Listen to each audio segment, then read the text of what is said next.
Suciati dari Sekolah Tinggi Agama Islam Sufyan Tsauri Majenang, Prodi PAI. Di sini saya sedang melaksanakan KKN Mandiri dan di sini saya akan berbincang-bincang dengan seorang guru tentang dampak COVID terhadap pendidikan. Di sini saya sudah bersama dengan beliau. Mungkin bisa diperkenalkan. Baik, nama saya Ria Dian Pertiwi. Saya seorang guru yang mengajar di sebuah sekolah dasar di dekat rumah saya. Saya mengajar sejak tahun 2018 hingga sekarang sebagai tenaga honorer. Seperti yang kita tahu bahwa COVID-19 ini kan sangat mengguncang dunia, sangat berpengaruh pada semua aspek, terutama sangat berdampak kepada dunia pendidikan.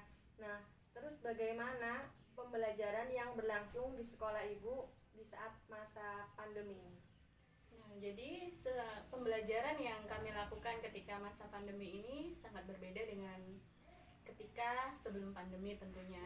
Nah, di situ kami menerapkan pembelajaran jarak jauh sesuai dengan apa yang diperintahkan oleh pemerintah setempat, mengingat bahwasanya COVID-19 ini sangat berdampak, dampaknya itu sangat mematikan. Jadi kita itu menanggulangi supaya hal itu tidak terjadi pada siswa kita. Jadi kita lakukan pembelajaran jarak jauh, kemudian kita mengarahkan kepada semua guru untuk berusaha belajar tentang teknologi informasi, mengingat pelajaran jarak jauh itu kan harus menggunakan teknologi informasi, apalagi kita ketahui bahwasanya guru-guru kita itu ada yang sudah tua, mereka kurang mengetahui tentang informasi itu. Jadi kita semua sama-sama melangkah, sama-sama mensukseskan pembelajaran jarak jauh ini untuk supaya pembelajaran ini bisa berjalan dengan lancar. Terus bagaimana cara mengoptimalkan pembelajaran misalkan di sekolah dasar, sedangkan anak-anak yang kelas 1 itu kan belum tahu apa-apa, terus bagaimana dia untuk mengenal huruf dan lain-lain, sedangkan sistem pembelajaran kan tidak berlangsung secara maksimal. Nah, itu yang menjadi kendala saat ini. Kita mengingat bahwasanya anak kelas 1 dan 2 dan 3 itu memerlukan bimbingan yang khusus, terutama tadi yang Anda bicarakan bahwasanya mereka baru mengenal huruf, harus belajar mengeja, harus belajar menulis. Nah, di situ kita meminta kepada orang tua, kita bekerja sama dengan orang tua, biar bagaimanapun guru berusaha untuk mengarahkan, kemudian orang tua juga berusaha mengarahkan. Nah, di situ kita beri tugas sesuai buku tema yang sudah ada. Nah, di situ kita beri pengarahan kepada orang tua wali murid, supaya mereka bisa memahami apa materi yang harusnya disampaikan, supaya pembelajaran itu bisa berjalan sesuai apa yang diinginkan. Nah, seperti itu. Kemudian mengenai yang sekarang kan menggunakan teknologi informasi, dan itu otomatis yang menggunakan adalah orang tuanya. Ketika anak tersebut sudah mengerjakan tugas di buku tugasnya, maka orang tua wajib memfoto tugas tersebut kemudian dikirim ke ini kan sudah diberlakukan new normal, ini kan baru lah ya. Terus apakah di sekolah Ibu itu sudah menerapkan new normal? Apa sudah pernah melakukan pembelajaran secara tatap muka atau gimana?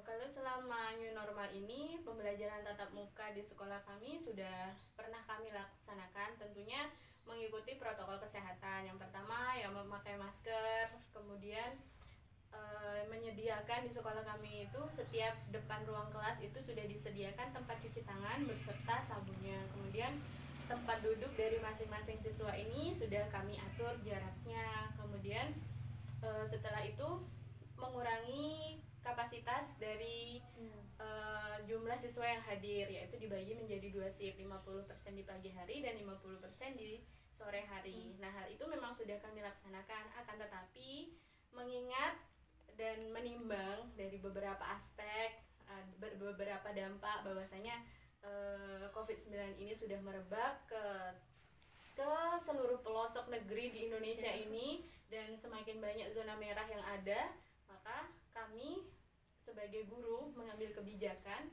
untuk melaksanakan pembelajaran secara jarak jauh, karena kita takut, kita khawatir, kita was-was lah dengan COVID-19 ini yang sangat mematikan ini gitu. Jadi sempat terlaksana, namun sekarang kita kembali melakukan pembelajaran jarak jauh. Peran orang tua sangat berpengaruh lah dalam pembelajaran daring saat ini ya. Sangat berpengaruh sekali. Pada saat ini orang tua murid itu dituntut menjadi seorang yang profesionalitas. Mereka harus bisa membimbing anaknya dalam belajar, kemudian mengarahkan anaknya untuk intinya tuh memotivasi anaknya supaya bisa belajar, kemudian memenuhi kebutuhan sehari-hari yang awalnya orang tua itu tidak bisa, diharuskan bisa. Supaya apa? Antara pendidikan dengan kondisi saat ini, pendidikan tersebut tidak terkalahkan dan tetap bisa berjalan dengan lancar. Seperti itu. Dari bincang-bincang kita dari tadi sampai saat ini, itu bisa disimpulkan bagaimana sih dampak COVID-19 ini terhadap pendidikan kita? Nah, tentunya ya sangat berdampak sekali ini, karena ya kita tahu bahwasanya dulu itu anak-anak itu lebih ceria ketika berada di sekolah, tetapi sekarang mereka tuh berkutat dengan yang namanya tugas. Jadi ya, tapi kita masih tetap bersyukur meskipun di musim seperti ini, di masa pandemi seperti ini, kita masih bisa melakukan pembelajaran ya meskipun jarak jauh. Biar bagaimanapun ini adalah usaha untuk mensukseskan dari pembelajaran itu sendiri dan tidak melanggar dari aturan-aturan yang harus dijauhi pada saat pandemi saat ini. Seperti itu. Yang terpenting kita saat ini adalah mematuhi protokol kesehatan yang dianjurkan oleh pemerintah. Dengan cara seperti itu, insya Allah kita bisa terhindar dari hal-hal yang tidak kita inginkan. Seperti itu. Ya, terima kasih atas bincang-bincangnya. Maaf mengganggu waktunya sebentar. Terima kasih ya Bu.